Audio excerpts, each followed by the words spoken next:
So with no further ado, let's start with David Gudjonsson from Handpoint. Good afternoon, everyone.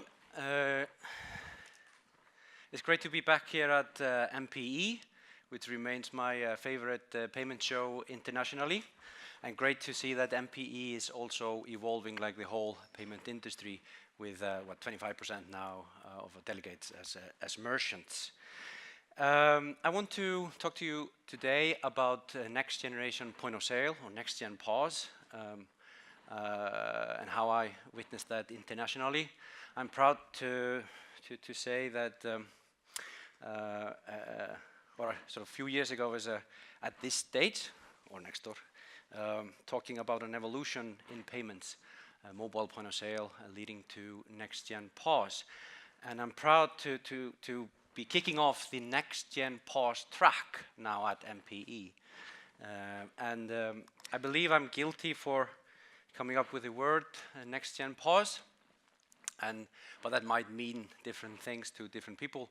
So I want to tell you what that means to me and how I sort of see the evolution leading to NextGenPOS and where it's going from there. So let's start with the basics. In payments, it started with payment terminal. We're looking at card present, and the ability that gave a merchant was basically enabling them to take a card payment. And that's probably still 80–90% of payments today.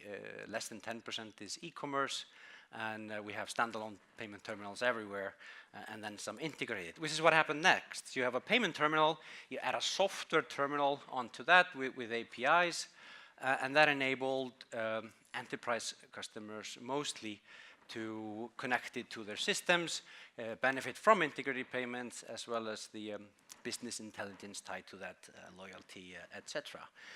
Now, things started to get really, really interesting when you add a mobile phone or mobile device to that mix.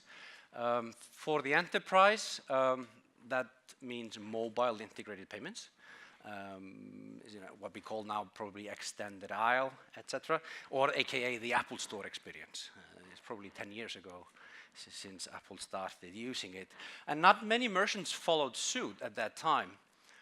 It's only now that we're seeing more and more of that happening, maybe because merchants have to at this point. They didn't have to then.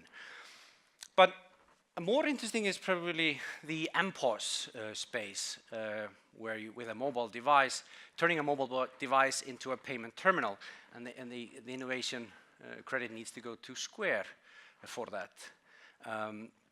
Square went after a market, the micro merchant market, that wasn't really new. The industry knew about it, just was not interesting, because you'd need massive volume in order to make that work. And massive volume they got. And they got it by tackling problems that the payment industry had mostly ignored, and this, you could argue, are still ignoring. Namely, to make the setup cost super simple and cost effective. Basically, in order for the micro merchant market to make sense, you need to onboard them as cheaply, as quickly as possible. You need to have a very cost-effective device in order to do so. And that's what they did. And they got the payment industry now chasing them. And of course, they didn't just stop at micro merchants, because as soon as you have all of that with that technology, you add a software application on top of it, and you go after the SMB segment. And that's, to me, is a next generation point of sale. It is MPOS is payments only. NextGenPOS is when you have a solution. So what the building blocks here are the hardware terminal, different terminals for different environments. Then you have a software terminal with all the interfaces, Android, iOS, Windows, browser, whatever. A mobile device or hardware in general, a scanner, printer, cash drawer, etc.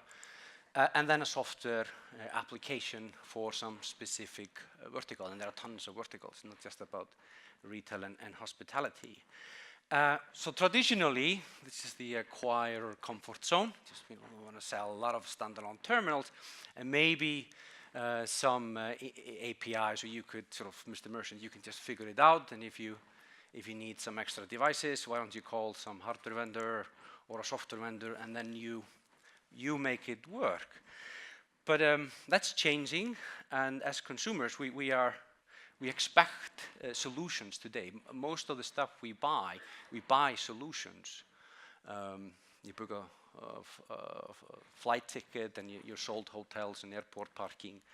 I just bought a TV 2 days ago for our daughter, and of course the online website recommended the wall mount that goes with that TV, and of course I bought that with it, and they figured out the delivery. I buy a solution from them. We just did a loft extension, and I don't need to call a plumber and carpenter or tiler or whatever. I buy a solution, and the hassle isn't on me. But in payments, that's often the case. It's a complicated world, and we leave the mess often to the merchant to figure out. That's changing, and NextGenPOS is about delivering a complete solution and helping acquirers and ISOs, which is what we do, to manage that evolution. There are a number of things that need to be changed. NextGenPOS solution, selling a solution to merchants, is about partnerships, and payments, as you know, is about partnerships. I mean, we come here to forge relationships and share ideas. An ISO program doesn't really cut it anymore. You need to have an ISV program, and those two worlds are merging anyway. And an ISV program, if you work with a software company, that's not the same thing as having an ISV program. You might need app markets. I'm personally not a big believer myself in app markets. I think they are designed for the stakeholders rather than the merchants, but we can have that conversation offline. Selling a solution is very, very different from selling just a payment terminal. You can sell a payment terminal standalone to any merchant, but if you're selling a solution, you need to understand that industry. You need to know what the merchant's problems are and how to solve them. So it's a consultative sale, so it's not like a knock on door, show me your statement, I'll give you better rates. It's a conversation about inventory management, staff management, loyalty, etc., etc. And payments is low on the list. I mean, it's assumed, payments maybe 30 or 50 on the list, it's assumed that the solution will have payments. It's like if you don't really call a hotel now to ask if your room has a shower in it. It's expected. 50, 60 years ago, maybe there was a bath if you were lucky, but now it is just part of the package. And that's the name of the game in the NextGenPOS game. And it's a consultative sales. It takes longer, it's more expensive, but the good thing is that you get better margins, you get value-added services, and you get stickiness. It's not an overnight success. You can't sell to all the verticals that you sell the standalone payment terminal to. You need to master one vertical, be really, really good at it. If you go for bicycle shops, be sure to understand the bicycle business before you sell to dry cleaners, etc. And auto onboarding is becoming the name of the game. So sort of efficient few days or 2 weeks onboarding processes is not really cutting it. This is what we do. So and I can't really be here without mentioning what Handpoint does in this. So we work with the acquirers and ISOs, enabling them to manage the MPOS and NextGenPOS game. And we do that by with our software terminal, which we've developed to sit on different hardware terminals connected to different software providers and integrated and certified with many acquirers around the world. Yes, and we're honored to be nominated for an award for innovation in this field. But running quickly through this, we're lucky to work with many leading acquirers in 3 continents, in Europe and North America and South Africa, powering thousands of merchants with dozens of software systems, terminals for different scenarios, integrated ready standalone, Bluetooth, MPOS, Wi-Fi, GPRS, Smart POS, which to me is just a mobile phone and a payment terminal together, and some fantastic software players that have mastered some specific vertical, and we sort of marry them, or we're a glue between an acquirer and an ISV, and we help them to serve a certain sector in certain territories.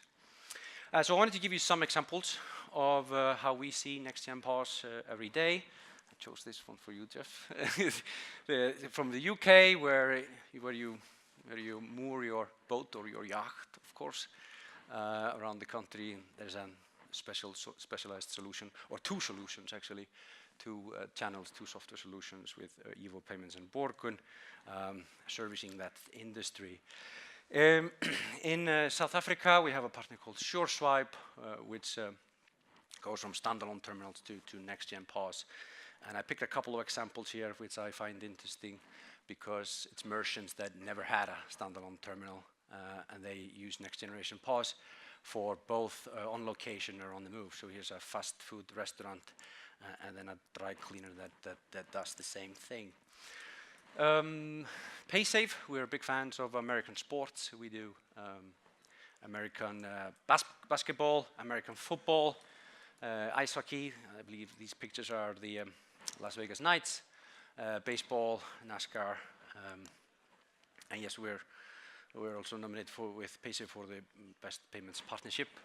And so with PaySafe, they're e-commerce giant, as you probably know, and we enable them to do omni-commerce. So you have one made e-commerce as well as face-to-face payments in many countries. So this is sort of as we see the evolution from standalone terminal to MPOS just for payments to a solution as part of solutionizing this world. So where is it going from here? It's getting more and more complex. So what box is going to be into that mix now? Maybe it's getting less complicated because the payment terminal is going away. And for lack of a better word, I call it just no POS. So I think it's next month I will see PCI releasing the contactless on mobile. I think that we're going to see a lot of cards tapping mobiles or just mobiles kissing for payments without PIN, with PIN of course to begin with, but going forward I think we will even see it without PIN, because I think the whole PIN thing was a mistake. The US got it right with going straight to signature and then dropping signature, whereas we in Europe we've just gone in line and sort of adopted this very expensive PIN behavior, because EMV tackles fraud and PIN tackles the tiny lost and stolen part. And the amount of money we've spent on teaching people how to use PIN and the infrastructure, if we just spent that on EMV, we would have built probably Fortnox 10 times over. So I think if I was running a card scheme, I would probably be pushing heavily for this. Looking at what's happening with QR codes in the Far East and PSD2, contactless on mobile would probably be very high on my agenda. It's still early days. This is just the beginning of next generation point of sale, maybe the end of the beginning, as Churchill would have said it, but still early days. The pressure is on, margins are thinning, and it's usually the ones that adapt and are willing to innovate that come out at the end. On this stage a few years ago, I was talking about an evolution in payments, about MobilePOS and next generation POS. Now I think we're on a cusp of a revolution in payments. It won't be televised, and I might be totally wrong, but I think it has already begun. So I look forward to continue this conversation here and at the conference and at our booth. Thank you.